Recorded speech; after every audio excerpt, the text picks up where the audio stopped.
రాష్ట్రంలో చలి పంజా విసురుతోంది. Cold wave, severe cold wave conditions తో ప్రజలు గజగజా వణుకుతున్నారు. కనిష్ట ఉష్ణోగ్రతలు భారీగా పడిపోతున్నాయి. సింగిల్ డిజిట్ టెంపరేచర్లు నమోదవుతున్నాయి.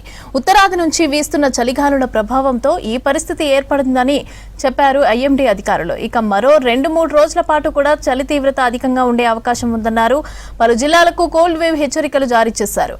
2 రోజుల పాటు ఉష్ణోగ్రతలు సాధారణం కంటే 4-5 డిగ్రీలు తక్కువ నమోదయ్యే అవకాశం ఉందన్నారు వాతావరణ శాఖ అధికారులు.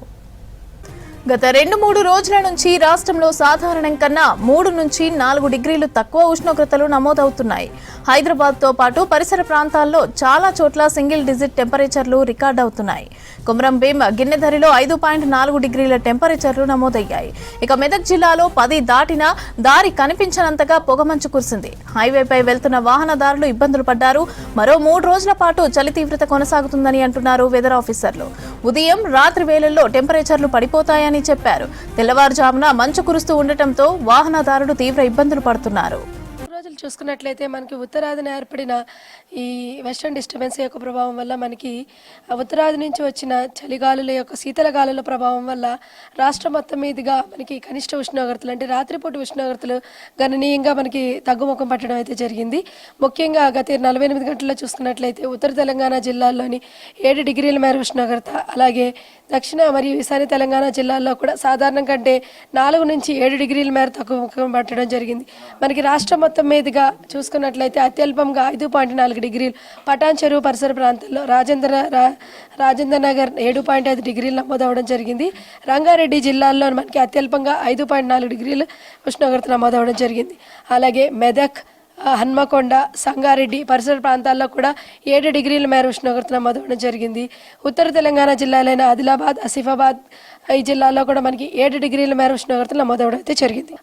శీతల గాలులు ఏర్పడే అవకాశం ఉంది. ముఖ్యంగా ఉత్తర తెలంగాణ జిల్లాలైన ఆదిలాబాద్, ఆసిఫాబాద్, మంచిర్యాల, నిర్మల్తో పాటుగా కొద్దిగా ఈశాన్య మరియు పశ్చిమ తెలంగాణ జిల్లాల్లో కూడా దీని ప్రభావం ఉండే అవకాశం ఉంది. పశ్చిమ తెలంగాణ జిల్లాల్లో చూసుకున్నట్లయితే మెదక్, సంగారెడ్డి, వికారాబాద్, దీంతో పాటుగా రంగారెడ్డి జిల్లాలు కూడా అక్కడక్కడ మనకి సాధారణం కంటే ఉష్ణోగ్రతలు 6 నుంచి 7 డిగ్రీలు తగ్గే అవకాశం ఉంది. అత్యల్పంగా 4 నుంచి 10 డిగ్రీల మేర సగటున ఉష్ణోగ్రతలు నమోదే అవకాశం ఉంది. అలాగే ఈశాన్య తెలంగాణ జిల్లాలైన హన్మకొండ, జనగాం, సిద్దిపేట, అలాగే వరంగల్ జిల్లాల్లో కూడా మనకి 4 నుంచి 10 డిగ్రీల మేర సగటున ఉష్ణోగ్రతలు నమోదే అవకాశం ఉంది. అలాగే సాధారణం కంటే 4 నుంచి 5 డిగ్రీలు తక్కువ నమోదే అవకాశం అయితే కనిపిస్తుంది. ఈ ఆయా జిల్లాలకు మనకి ఎల్లో మనకి హెచ్చరిక అయితే జారీ చేయడం జరిగింది. ఈ జిల్లాలో మనకి శీతల పవనాలు ఏర్పడే అవకాశం ఉన్నందున దీనికి ఎల్లోతో పాటుగా మనకి నగర శివారు పరిసర ప్రాంతాల్లో కూడా రాష్ట్రం మొత్తం మీదుగా కొద్దిగా సాధారణం కంటే తక్కువ ఉష్ణోగ్రతలు నమోదే అవకాశం ఉంది. కానీ చలిగాలులు అలాగే శీతల పవనాలు మనకి సాయంత్రం 8 నుంచే కొంచెం ప్రారంభమయ్యే అవకాశం ఉంది. రాత్రి 2 గంటలకి తీవ్రంగా ఉండే అవకాశం ఉంటుంది. అలాగే ఎల్లుండి నుంచి పొగమంచు ఏర్పడే అవకాశం ఉంటుంది. ముఖ్యంగా పొగమంచు 4 గంటల నుంచి తెల్లవారుజాము 4 గంటల నుంచి 7 గంటల వరకు కూడా ఉండే అవకాశం ఉంటుంది. ఈ శీతల గాలుల ప్రభావం అనేది ఎక్కువగా మానవ శారీరక వ్యవస్థ మీద ఎక్కువగా ప్రభావం చూపించే అవకాశం ఉంటుంది. దీనివల్ల చర్మం పొడిబారడం, దాంతో కొద్దిగా డీహైడ్రేషన్ కూడా ఉండే అవకాశం ఉంది.